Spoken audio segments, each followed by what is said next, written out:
presenting the Web 2.0 and mobile app final demonstration project. This project is being demonstrated and presented by Ms. Tara Kleppel. Ms. Kleppel is doing this project for her EDU 580 Educational Technology class. Please sit back and enjoy the demonstration. A lot of people may think that making a list is an old-fashioned, worn-out idea, when really, prioritizing items in a list requires high-order thinking skills. Besides, making a list doesn't have to be as boring as writing items down on a piece of notebook paper. It can be completely digital, with pictures and color. Sound intriguing? Follow me. Now, don't get me wrong, people make lists naturally all the time. They draw up lists for everything from ranking their favorite songs to the likelihood of basketball teams winning. This visual tool makes doing this a more focused activity and even allows each listed item to be represented by an image or words. To get into Intel Visual, you just have to go to your teacher workspace and sign in with a user ID and password. After you type it in, you hit sign in. Once you're signed in, you can see that you have no recent visual ranking projects made. So now you will create a new project. As you can see, I entered my project name, project description, prompt for my students or teachers, and my list to sort. I will now hit continue. I am now presented with this list. As you can see, one advantage to visual ranking is the color that it offers your audience. This is very intriguing and draws an audience in. As you can see over here, we can also add pictures.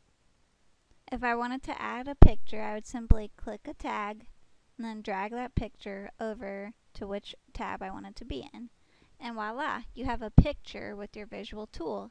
This will help students rank the tools in a much more meaningful manner.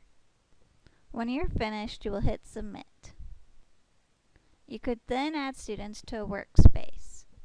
It's actually quite difficult to compare the ranking tool to any other tools.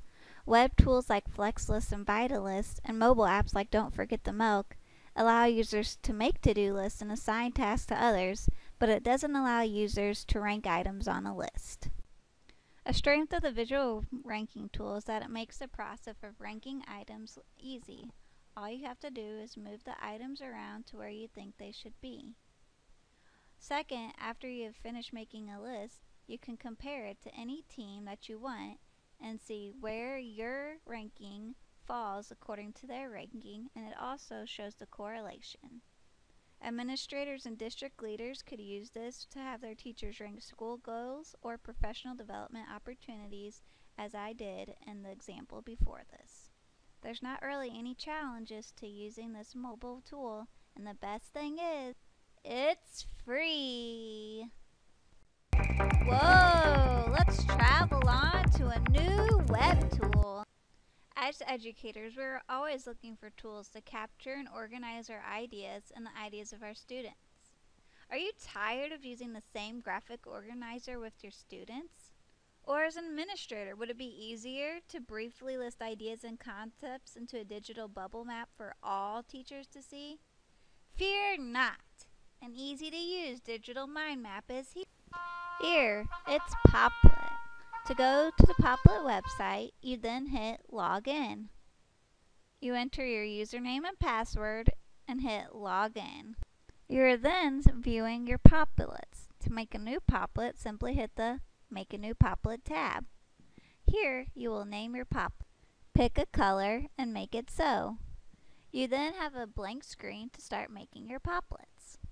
To start making your Poplets, you simply double-click and it gives me a Poplet to start with. I would then enter the name of the center popple, and then by hitting a gray tab, I can have a popple come off of the middle one. Users can take facts, opinions, and images and enter them into a Poplet. They can then enter text, pictures, and of course, colors. As you can see, it helps people think and learn in a visual way, which is great for those of us who aren't benefiting from repetitive auditory learning. Administrators can use Popples to generate ideas for school issues, as seen here, and invite teachers to add brainstorming ideas to the Popple. Moreover, it can be used as a thought web to help educators answer questions about their students or their implementation of learning styles in the classroom. When comparing Popple to Bubble.us, I will say that Bubble is a lot more difficult to learn to use and create bubbles with pictures and links. As for MindMeister, a free trial with it won't upload files or images or provide link sharing like Popple. And for the mobile app Thinking Space for Android, it provides mostly all the same features as Popplet, so both would be great apps for students. Spacing can be an issue in Popple, and paying for it is $3 a month, but that's really not too bad. Advantages I see to Popple are its ease of use and its ability to move your Popplets virtually anywhere you want. And of course, as you guessed it, it's free. Off to the mobile mind mapping tool! Have you ever wished you would have told students something, but it's too late? Wish you could get in touch with staff and communication form you know they would almost instantly check? Well, fear not, because Remind 101 is here to save the day. If you're new to Remind 101, you can simply sign up. Or if you're an existing user, you can sign in. Once your account is created, you have the ability to create classes within your account. This will allow you to make a class to whom you can send messages. You can also create multiple classes. For each class you teach, you will receive a code, as you can see here, along with the number to text the code to. Give that information to each person you want to invite to that class. When they text the code to the number given, they receive a text back asking for their name. Once they reply with their name, they are registered to that class. There's nothing you have to do with the information. It's done for you automatically. To send a message, simply choose which class you want to create a message for. Next, you'll type in the message you want them to see. Lastly, just hit the send button and it's off to all the people in that group. Honestly, I don't think this app could get any easier. When comparing Remind to Class Dojo, I'd have to say that I like Remind better. With Class Dojo, you have to choose overall grade levels and you can send behavior updates, but that's a lot to keep up on a daily basis. Another comparison is with Selly. It's really the exact same as Prezi, but people can reply back to messages, so it's kind of whichever one you prefer. A challenge that I do see for Remind is that parents and students can't reply back. It's a great app to use to send reminders for papers, tests, and important info. Also, you can keep parents up to date on early release and schedule changes.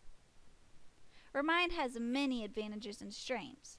First of all, your phone number stays private, so you don't have to worry about students prank calling you or parents continuously trying to call your cell phone rather than the school-provided phone numbers.